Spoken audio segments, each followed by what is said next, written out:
capture the saddle, I mean, no saddle even. But I suppose they're not really in it for very long, hopping up in their stirrups as soon as they jump out. I actually never used to. I used to not mind riding in a dock saddle because you kind of felt the horse a little bit more underneath you, and you know when you're riding in a bigger saddle when you've got loads of weight, I always felt like you were a little bit loose and a little bit slippy. What's happening here? Yeah, they're just making sure that the problem is that they've got to make sure that it's just rested back on the wither. You know, there'll be that little pommel, tiny little pommel that has to sit correct. Otherwise, if it slips forward, you're in trouble. If it goes back, you're in no man's land. But once you're up and you're in that jockey's position, the balls of your feet, that's your balance. They're your shock absorbers. And then you've got your hands on the reins. And as we always say, the very best telephone wires in the world. Just hearing that money is coming for Chipstead, who, like Richard said, was the lead horse for Dancing Gemini, funnily enough, here when they came for a racecourse gallop. I really wanted to win to say Francesco. I've tipped him the last twice. He's more than capable of winning off this mark. I think they dropped down to 6 furlongs on the grass. He'll really suit him because I think the 6 furlongs, even though he's won on the all-weather over 6, I feel like he's probably best at 5. So I'm hoping today is going to be the day.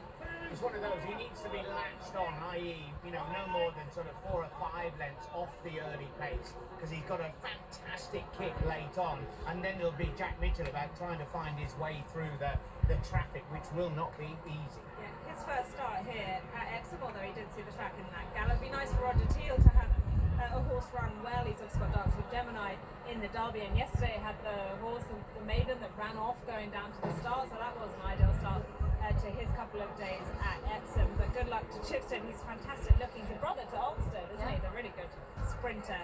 So the dash is a smaller field this year and a few out of the handicap. Will those high draws be key again? Yeah, that's I think that high numbers are the way to go. It was, I think, the first 4 home ridiculously high up towards the stand side rail, but one from low at a big price. Could the Alligator Alley? I Dream Composer just putting himself in the stalls there. Now Early headway, live in the moment with dashing across Democracy Dilemma. So it's Democracy Dilemma who has the early lead heading to the rail with Silky Wilkie, Night on Earth, live in the moment.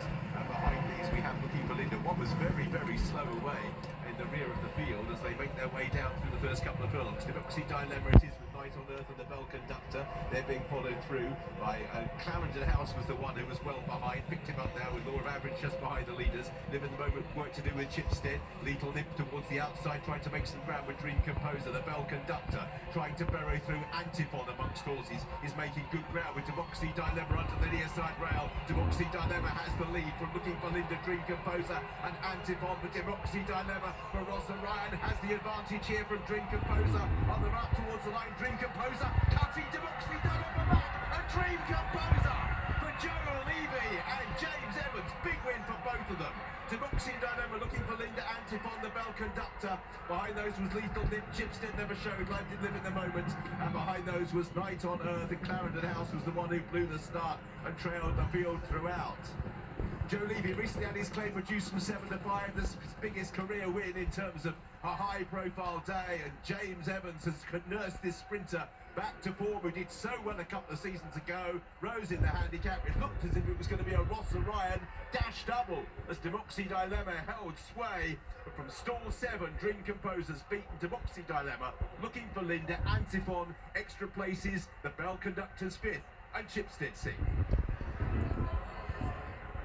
Huge result this is for Connections.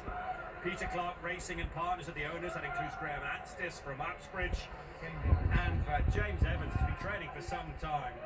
This is a moment in the spotlight. Big celebration going on. You can probably hear behind us Joe Levy reeling in Democracy Dilemma, who for so long looked like giving Ross Orion a dash double. Look at Clarendon House there, Jason, left behind. Oh, it's the old famous Hamlet moment, isn't it, for the jockey?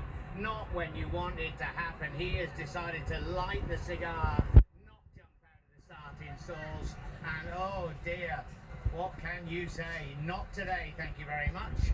And the other runner, Democracy Dilemma for Robert Cowles, looked all over the winner, James Evans. So you see him operating normally at a lower level on the all-weather. He does incredibly well with all his horses, and Dream Composer was bidding to go back-to-back in the same race at Goodwood last time. He finished second, Because of that, the handicapper wasn't able to give him a rap over the knuckles, and has that worked in his favour for this? Yeah, only 8 days later he's appeared here at Epsom, and he's been relatively held up compared to Democracy Dilemma, who finished second, but he really did blaze the trail out in the front there, unlucky to get collared late, but this clearly means a lot to Connections. Absolutely, and Robert's done a great job with this horse because he's not been with him all that long. He obviously ran in the 3-year-old dash last year, so he had some course experience, but he's taken this horse to a whole new level.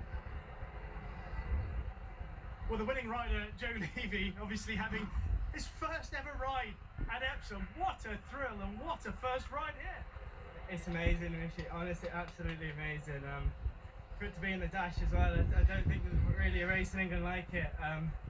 It was fast, it was furious, but it really suited my lad. He's a bit lazy early doors, but he stays very well. So once he had his daylight, he came home well. Did you think you were going to get there? Because it looked as if the runner-up might have just had it in the back. To be honest, coming into the half pole, I thought I'd take a lot of beating. I thought I had Rosser beaten, so I know the horse as well. It's probably a help. Every time I ride him, we get better as a pair.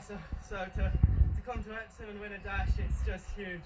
And you had to go to a very low weight today to work hard to get there. Worth it. Yeah, exactly. It's I thought he had a great chance, so I was very.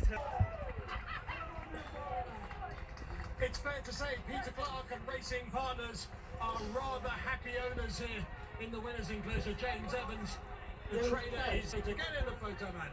We can't get James out of this.